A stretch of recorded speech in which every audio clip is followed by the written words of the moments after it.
Il faut raconter la vraie histoire. La vraie histoire, elle est là pour faire des économies et c'est tout. Et donc, en durcissant les règles, vous allez précariser des personnes qui sont déjà en situation difficile. Des chiffres, vous avez 200 000 personnes qui n'auront plus rien avec cette réforme, qui n'auront plus le droit à aucune allocation. Vous en avez 210 000 qui auront leur ouverture de droit retardée, 300 000 qui auront une durée d'indemnisation plus courte. Et près de 40% des chômeurs auront des allocations plus basses, voire même jusqu'à être divisées par 2. Voilà ce que nous propose. Et voilà la philosophie finalement qu'il y a derrière cette réforme. C'est-à-dire que ce n'est pas, on ne va pas s'attaquer au chômage, mais on s'attaque aux chômeurs en leur disant la responsabilité de votre chômage, c'est vous. Voilà ce qui est exprimé derrière avec cette réforme.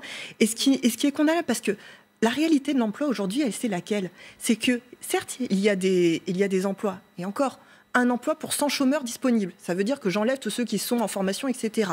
C'est ça la réalité. Et en plus, c'est que 80% des contrats sont des CDD, avec des durées pour près d'un tiers d'entre eux très courtes. On ne parle que de quelques heures, voire de quelques jours, et c'est tout.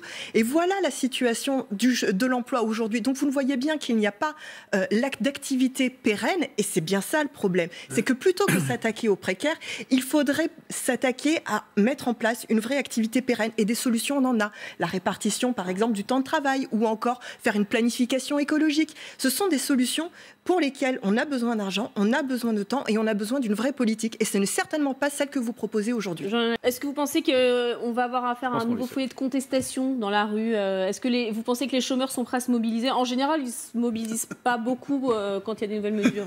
Je crois que sur plein de plans, en fait, il y a des raisons de se mobiliser. C'est bien pour ça que la date du 5 décembre fait autant peur à Emmanuel Macron. C'est parce qu'il y a une convergence justement des contestations, des injustices qui deviennent de plus en plus insupportables. Et les gens se rendent compte qu'à chaque fois que Emmanuel Macron annonce des mesures, il n'annonce que des miettes. On va le dire, que des miettes.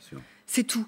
Et en général, c'est plutôt des milliards pour les riches, pour le 1%. Sauf qu'à un moment, il faudra laisser la place aux 99%. Il va falloir laisser la place aux 99%.